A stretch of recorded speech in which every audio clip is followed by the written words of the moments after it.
నమస్కారం. Please like, subscribe political link. BRS party వ్యవహారం ఎలా ఉందంటే, నేను చేస్తే ఒప్పు, ఎదుటివారు చేస్తే తప్పు అన్నట్టుంది. అధికారంలో ఉన్నంత కాలం కాంగ్రెస్ ఎమ్మెల్యేలను, టీడీపీ ఎమ్మెల్యేలను లాక్కొని వాళ్ళ పార్టీలో చేర్చుకొని, నిన్న షేర్లింగంపల్లి ఎమ్మెల్యే అరికపూడి గాంధీకి పీఏసీ చైర్మన్‌గా ఇచ్చాడు. చైర్మన్‌గా ఇస్తే అక్కడ చేసిన రాద్ధాంతం అంతా ఇంతా కాదు. కౌశిక్ రెడ్డి అయితే ఒక పోయి నువ్వు సెటిలరు, కృష్ణా జిల్లా నుంచి వచ్చావు, నీకిక్కడ ఎమ్మెల్యే ఉండే అధికారం లేవు అని చీరలు, గాజులు చూపెడితే కూడా మహిళలను కించపరిచే వ్యాఖ్యలు అక్కడ చేశాడు అతను.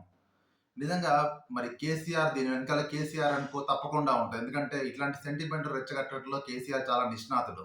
ఎప్పుడైతే అధికారం కోల్పోతాడో కేసీఆర్‌కు ఆల్మోస్ట్ ఒక పిచ్చి పట్టిన లాగా వ్యవహరించడం అతనికి సరిపాటి. ఎందుకంటే ఇలాంటి ప్రజల మధ్యలో భావోద్వేగాలను రెచ్చగొట్టడం ద్వారా కేసీఆర్ లబ్ధి పొందాలని ఇక్కడ చూస్తున్నాడు. కౌశిక్ రెడ్డి కూడా అక్కడ అసలు నిజంగా కూడా కౌశిక్ రెడ్డి తెలంగాణ ఉద్యమంలో మహబూబాద్‌లో ఆనాడు తెలంగాణ ఉద్యమకారుల పైన బండలేసిన చరిత్ర కౌశిక్ రెడ్డిది. అలాంటిది ఇప్పుడు కౌశిక్ రెడ్డిని ఉసిగొలిపి టీఆర్ఎస్‌లో నువ్వు ఎట్లా వెళ్ళిపోతావో చూస్తా, నీకు గాజులు తొడిగిస్తా, చీరలు తొడిగిస్తా అని చెప్పేసి అక్కడ నిన్న సిపి పైన కూడా ఆల్మోస్ట్ చేయి చేసుకున్నంత పనిచేశాడు సిపి ఆఫీస్‌లో. అంటే పోలీసుల పైన కూడా అతనిది ఒక దుందుడుకు చర్య, నీచమైన చర్య, హేయమైన చర్య. ఇలాంటి రాజకీయాలు చేయడం ద్వారా టీఆర్ఎస్ రౌడీ రాజకీయాలకు తెరలేపుతుంది.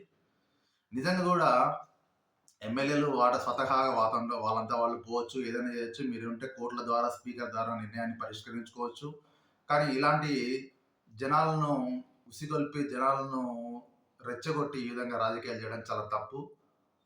ఇంకొక విషయం ఏంటంటే అక్కడ కౌశిక్ రెడ్డిది కూడా నేను గెలవకుంటే నా పాడే మోస్తారు మీరు హుజరాబాద్ అని చెప్పి బ్లాక్ మెయిలింగ్ రాజకీయాలకు చేసి కూడా అతను చాలా గెలిపొందిన సందర్భాలు ఉన్నాయి అక్కడ. అక్కడ ఈటెల రాజేందర్ కూడా చాలా బలమైన నేతగా ఉన్నప్పటికీ కూడా ప్రజలు ఇతని పైనే మొగ్గు చూపారు.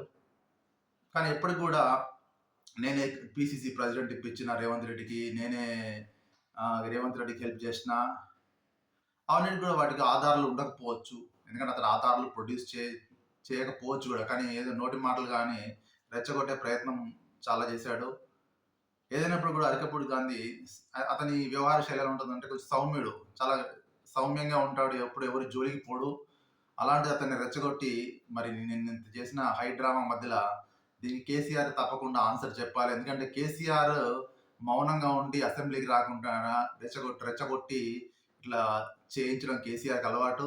ఎందుకంటే ఇంతకుముందు బాల్క సుమన్ లాంటి వాళ్ళను ఉసిగొల్పేటోడు. ఇప్పుడు వాళ్ళకు బాల్క సుమన్ అట్లాంటి వాళ్ళు కాకుండా మరొక కౌశిక్ రెడ్డి రూపంలో ఒక వ్యక్తి దొరికినాడు. అతనికి ఆలోచన తక్కువ, ఒక ఆవేశం ఎక్కువ అన్నట్టుగా నిన్న వ్యవహారం మనకు కనబడుతుంది. ఇప్పటికి కూడా కేసీఆర్ అండ్ కో వాళ్ళకి ఆల్రెడీ టీఆర్ఎస్ పార్టీని లోక్సభ ఎలక్షన్‌లో బొందబెట్టారు. అసెంబ్లీ ఎలక్షన్‌లలో వాళ్ళకు చాలా ఘోర పరాజయమైంది. వాళ్ళని ప్రజలు తిరస్కరించారు. మనం ఇంతకుముందు ఎన్నోసార్లు మాట్లాడుకున్నట్టుగా టీఆర్ఎస్ పార్టీ ఓటమికి కారణాలు అహంకారం. వాళ్ళు ఎప్పుడు ఎవరికి అపాయింట్మెంట్స్ ఇవ్వరు, ఎప్పుడు ఎవరు ప్రజల దగ్గరికి పోరు. దానికి తోడు హేయమైన దూషించే విధంగా వాళ్ళను మిగతా వారితో మాట్లాడడము. ఒక ప్రవల్లిక అనే అమ్మాయి చనిపోతే, ఆమె జాబ్ నోటిఫికేషన్ రాగా చనిపోతే ఆమె వ్యక్తిత్వాన్ని కించపరిచే వ్యాఖ్యలు కూడా చేయడం ఎన్నోసార్లు మనం చూసాము. ఢిల్లీ లిక్కర్ స్కామ్‌లో పీకల లోతు కూడుకుపోయి రీసెంట్‌గానే వాళ్ళకు చావు తప్పి కన్ను లొట్టబోయినట్టయింది. నిజంగా త్వరలోనే టీఆర్ఎస్ ఇటువంటి రాజకీయాలు చేస్తే టీఆర్ఎస్ కనుమరుగవుతుంది. ఎందుకంటే ప్రజలు చాలా విఘ్నులు. ఇలాంటి మత, ప్రాంత ద్వేషాలు ఎప్పుడు ప్రజలు సహించరు.